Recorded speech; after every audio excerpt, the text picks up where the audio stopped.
One of the biggest ecological problems facing modern man, besides climate change itself, is plastic pollution. The scale of this problem is almost unbelievable, and the extent of the pollution is nothing less than appalling. Plastic has been found in the guts of countless different animals, filling up their stomachs so that they don't have any more room for food. And since plastic is indigestible and they can't fit any more food in their stomach, these animals will starve to death. Molecular scale plastic waste, called microplastics, can even make it into an organism's cells. This is really bad, because at a molecular level, microplastics have electrostatic properties that can attract heavy metals and other toxins and things like that. Microplastics are particularly terrifying in that they can carry these heavy metals into the cells of the organisms that absorb or eat them, and they can cause cellular damage or cancerous mutations. And on top of this, there's some materials in plastics that are endocrine disruptors, and these mess with an animal's natural hormone regulation, hormone expression. And the really horrible part is that these plastics have gotten everywhere. Study after study has rounded up large numbers of different types of animals, and each study, looking at a different collection of animals, has found microplastic contamination in virtually everything that they've looked at, every animal. Everything from deep-sea creatures gathered from the deepest ocean trenches to the peak of Mount Everest, to human beings themselves. Everything has been contaminated with plastic. Like I said, the scale and the extent of this problem is appalling. So if plastic pollution is such a problem, then naturally we're working on solutions. Although it's really hard. You can't exactly clean up plastic with magnets because it's not magnetic. It's not really economically feasible to break down every bit of plastic chemically or thermally, and because microplastics are literally microscopic and everywhere, you can't manually clean them up by hand. And even though plastics technically do chemically degrade, it takes an incredibly long time, and the process creates CO2, which is a greenhouse gas that we already have too much of in the atmosphere. The only practical solution here is bioremediation. This means finding some kind of organism, or genetically modifying some kind of organism, so that it can break down plastic at a chemical level. This is critical, because if you can break down the plastic molecules, you can transform these dangerous, long-lasting chemicals into safer, more biologically tolerable compounds.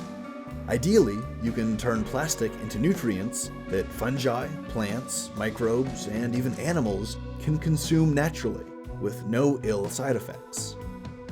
Now obviously, this project of tackling the plastic pollution is still in progress, and many different organisms are being looked at for their plastic decomposing potential. I've read studies about bacteria, various fungi, and even a few animals that show potential. But so far, nothing has become super viable. Nothing has been like a giant breakthrough. Although we have discovered some potentially viable pathways, like certain organisms that have shown immense potential. To be a little more specific, and to get to the news that I want to talk about, we can look at mealworms.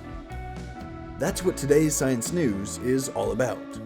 A study from Stanford University about mealworms and their ability to eat and break down polystyrene and polyethylene, which are two very common types of plastic. The mealworms don't just break down these plastics, they actually integrate that carbon into their tissues, so the plastic is fully digested. The study took some mealworms and fed them polystyrene to see what would happen. Specifically, they fed them polystyrene that was laced with a flame-retardant chemical called HBCD, or hexabromocyclododecane. Now, the results of their study were pretty remarkable. Not only were the mealworms able to eat the polystyrene and break it down, they could also break down the HBCD. At the end of their study, the researchers saw virtually no bioaccumulation in the mealworm tissue of either the plastic or the HBCD.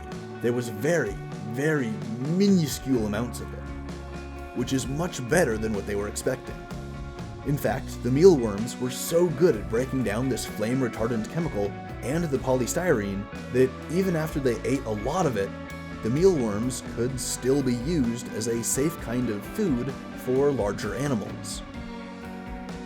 This is really awesome, and it's really promising, because polystyrene and polyethylene are everywhere.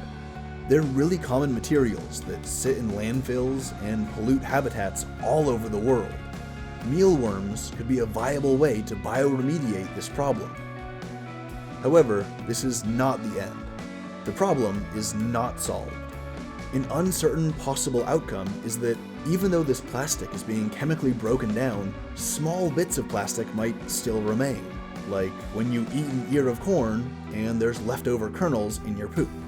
This would be a troublesome reality, as these residual microplastics would still act as pollutants, and this could make the problem worse, as the mealworms are breaking down pieces of plastic into a larger number of smaller plastics, into a larger number of microplastics. And that would be really bad. That would just be making the problem worse. The authors of the study comment on this, saying that their knowledge is limited, and more research is needed to really fully understand the process of mealworm plastic digestion. The researchers say that we, quote, conclude that the environmental effects of polystyrene ingestion need further evaluation, as the generation of smaller, more contaminated particles is possible and may contribute to toxicity at nanoscale, unquote. Ultimately, this problem is going to require massive scientific investment to solve. I'm partial towards genetically modifying some kind of fungus and/or some kind of plankton to break down as many different grades of plastic as possible, but it's pretty clear that multiple solutions will be required, and mealworms may certainly be one of them.